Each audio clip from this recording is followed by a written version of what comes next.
Three, two, one. Broadcasting tape delayed from the CBS Sports editing room. Today's show is all about one shining moment.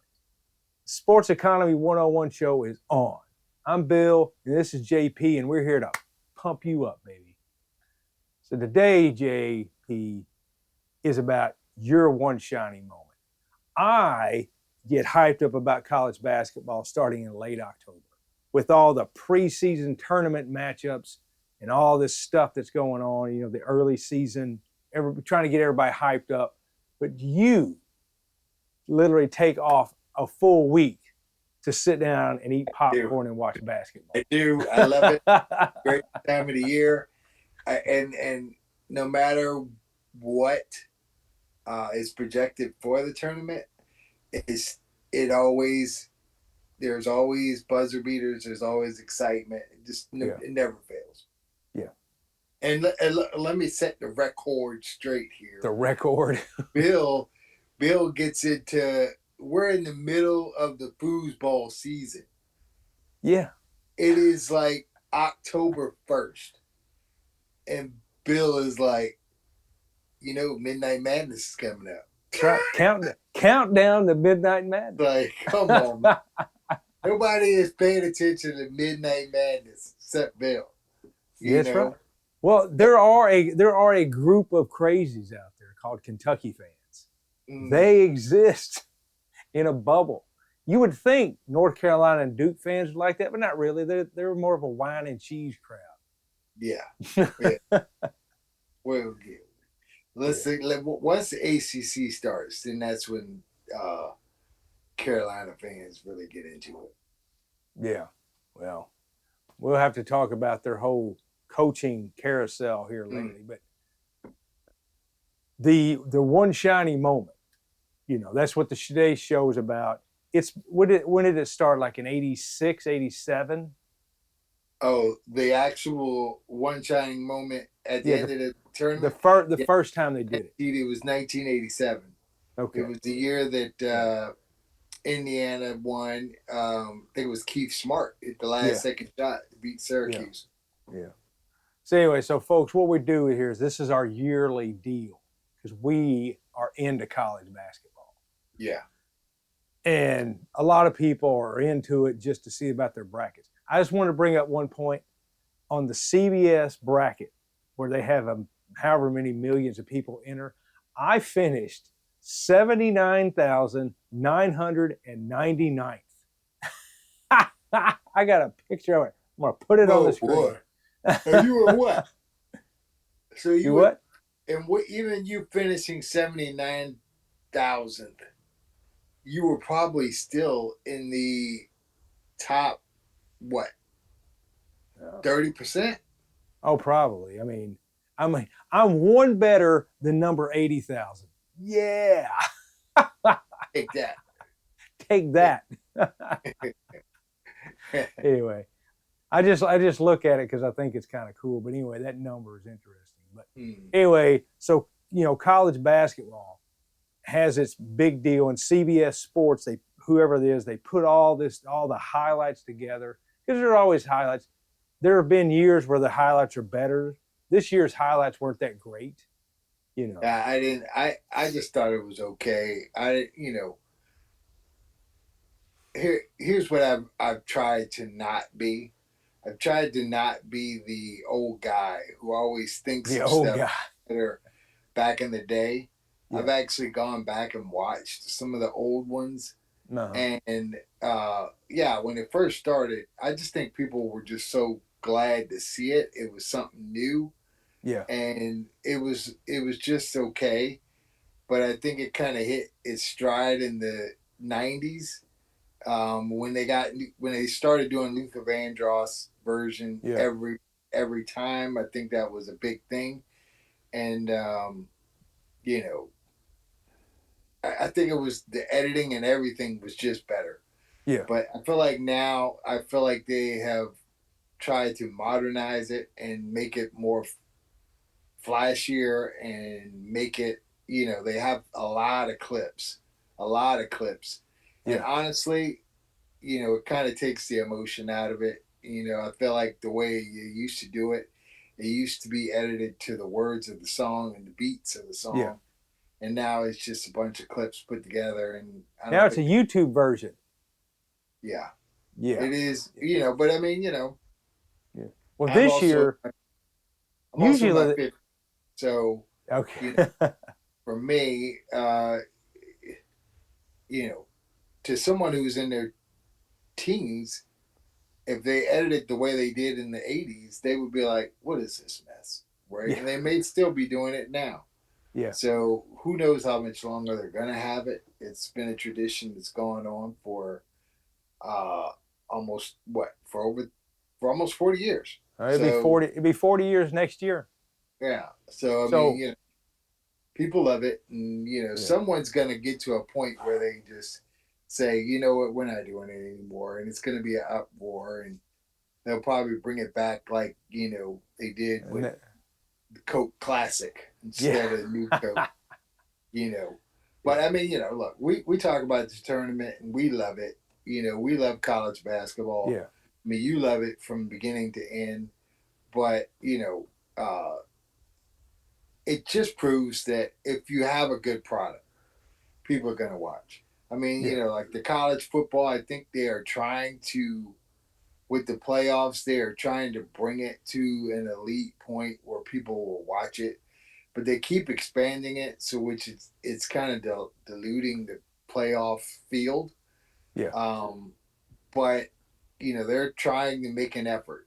But look, the NCAA basketball tournament has not always been the NCAA basketball tournament. They're still expanding. They've got now brought it to 68 teams, and they have uh, it's been 64 teams, the round of 64. But I mean, in the 80s, it was 32. Yeah. In the early 80s. So, Yeah. everything revolves and they'll get it right. But this basketball tournament, the way they have it, it's right. And Yeah. as long as they don't mess it up, Well, it the will way it continue keeps to going, be successful. they're going to have Monday, Tuesday games. Yeah, true. Right. So they can move into the Thursday, Friday games because they keep putting more and more Yeah. teams. So pretty soon, a team that has 15 losses will be in. Yeah, probably. And the networks love it. I saw something that between CBS and TBS, they're paying a combined $1.1 billion, for this tournament, and that's a lot of damn money, Yeah. a lot of damn money. But think about it, So, what other programming do they have? Old well, movies. TBS, of course, Yeah. especially TBS. You're talking about night shows, and they don't have hardly anything for prime time, and now CBS does. Well, I was But talking about TBS and TNT. oh, yeah. Well, Yeah. Yeah. CBS, Yeah. CBS really. It used to hurt CBS a little bit, right? Uh-huh. With the amount of days they had the games on, but and that's probably the reason why they expanded to TBS and TNT. Yeah. But now when you look at it, the way things are changing, and I can see where CBS may be regretting it now because they need all of the live programming that they possibly could have. Yeah. Yeah. Sports provides a lot of live programming. Yeah. Forget my camera. I don't know why my camera keeps. I feel like I got a flashing bulb in front of me. It's like I get lighter and then I get darker. You do. It's Lighter okay. It's okay. Yeah. For all you folks out there, YouTube is hard, but we're going to make it through. We're going to figure it out. Because we're having our own one shining moment. As James gets brighter and duller and brighter and duller. Yeah. I have no idea why it's doing it. It's okay. Anyway, so we're just going to let you know, folks, college basketball is a big deal. We just wanted to do the show to let y'all know that we do care about more sports than just football. Real quick, what was your favorite moment? Well, you know what my favorite moment was. But yeah. My second favorite moment was when UConn beat Duke. When Otega Oweh hit the last second shot to send it into overtime. That was my favorite. And that is your UConn moment is my most hated moment. It wasn't a great tournament. I don't know how I always end up being the one that's the loser in the greatest moment. Well, but see, you're talking about the gambling. We got to separate the gambling from the fandom part. I'm just gonna tell you right now, when you're this close, and that damn buzzer beater goes through, you just can't appreciate the moment like others can. You know? Yeah. Especially seeing the way it all played out. Yeah. You know, if I had Duke and damn Michigan in the tournament in the final game, I win. You know, so just if Illinois was in the final with Michigan, yep, you were the same way. But we lost, losers. So, well, one thing about the CBS thing is I wish they would have had a little bit more video from the Final Four and the final game. Oh, I mean, literally, literally the final game had, I mean, like 2 seconds. It seemed like okay, yeah. And you know, it just makes you wonder. Like sometimes when I see stuff like that, I wonder if the investment is just not there. You know, like I remember when they did it the first time, they only really just used the Keith Smart shot, right? Yeah.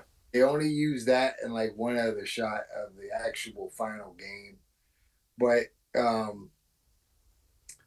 you know, it used to be it's been almost 40 years. I'm sure there's other examples in which, it just wasn't right. But I feel like the last few have not been on par to the standard. And eventually, once it gets to this point, eventually it will come to an end. And there's going to be a lot of angry people. But but then, I mean, what else would they do? I mean, this is kind of a thing. What else would they do? Just nothing? Just end it? Nothing. It's over. Just end it. Just like they do every other sporting event. Yeah. You know, no other. They're the only one who has the goodbye video. You know, they don't do it for the Super Bowl. Yeah. They don't. You know what they're going to start doing? College football, the playoffs. You watch. They're going to start doing it. Why doesn't anybody else do it? You know, why doesn't why doesn't the MLB do a playoff montage? You know, why doesn't the Super Bowl do it? You know, why don't they do an NFL playoff montage or, whatever? Nobody does it. It's the only one that does it, and people love it. And the song, I mean, look, I will forget where I put my keys tonight. But you won't forget Charles Barkley singing it. But I will tell you I know. But I will tell you, when that song plays, I know every word. I don't listen to it throughout the year, but I know every word, and it's just the way it goes. So what a deal! What a great show, folks. Well, anyway, that's all I got for the one shining moment today. You got anything else to add? No, I don't have anything. That's all right. Well, anyway, folks, remember, college basketball's all over, so tune in next time because it's all about foosball now, baby. Because next show is about Roger Goodell is a genius, and we're going to prove it to you. You may hate him, but he's a genius. Would you agree, JP? I would. I would agree. And we're going to, like I say, we're going to prove it to you. He has mastered the art of manipulation. That's what he's done. Yeah, I mean, he literally has all the sports TV and radio. That's all they talk about. They slip off the edge a little bit and talk about other sports like the Masters right now, but they're going to come right back because the draft's coming. Yes. Yeah. That's right. The genius of Roger Goodell. So tune in next time, folks. It's going to be great. So that's all I got. So long, everybody. Oh, remember, like and subscribe, because we need $1 gazillion because we want to go to the Masters and be a caddy. And they say it's not free. So all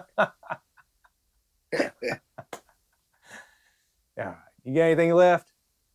No, man, I'm good. All right. So long, everybody. So long, everybody. Y'all come back now. Here